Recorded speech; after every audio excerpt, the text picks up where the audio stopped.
Hi, I'm Doug, your tech representative for Atlantic British, and we're going to do a video on how to replace your filter for your ACE system on 2006 to 2013 Range Rover Sports.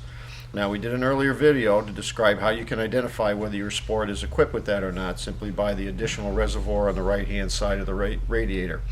But in this video we're going to show you how easy it is to change the filter. Now, the filter looks like this.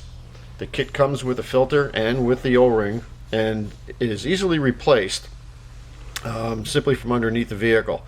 Now, Land Rover recommends in their maintenance schedule that this filter be replaced every 75,000 miles, and in the same time you can also drain off a fair amount of fluid, which with the fresh fluid and fresh filter bring your system back up to full operating specs.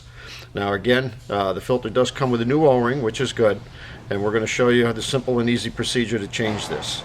Now, you're also going to need probably a couple quarts of ACE fluid, which we also stock. This is also your power steering fluid, so it's also good to have a little bit around the house anyway, just to top off fluids when you need to. And as you can see, this is made specifically for the ACE system. There are substitute fluids that you can use that some people will recommend, like power steering fluid and whatnot, but we recommend you do not use that. Land Rover says definitely use the ACE fluid for that system, and for power steering it is the most compatible fluid to that system. Now I'm going to show you where the location is for this filter, and we'll bring this over here.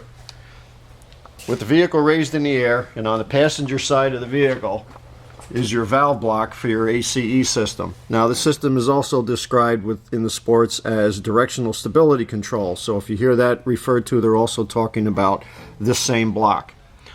This large nut right here, which is 1.5 inches, is removed, and the filter simply slides out and the new one slid back in. You replace the O-ring back on the nut and then replace the cap back in nice and tight and snug. Now, you can allow the system to drain off with this plug out. There won't be any pressure in the plug when you take this out. With the engine not running and the pump not operating, there'll be no pressure, so you don't have to worry about that. You may, however, get splattered a little bit, so you want to stand back. Let the fluid drain. You may need to grab the filter with a pair of pliers. Sometimes they do get a little snug, especially on first-time changeover. Reinstall the new one in the same position that you took the old one out in.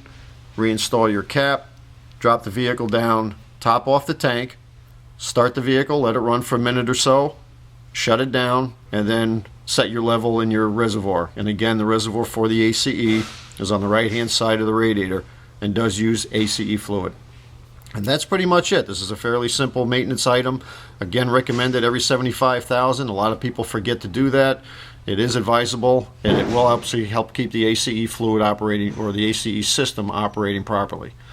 That's about it, and we'll see you in the next video. And again, if you should decide to do this on your vehicle, we do stock the parts here at Atlantic British, and you can call any of our knowledgeable salesmen at 1-800-533-2210. Thanks again.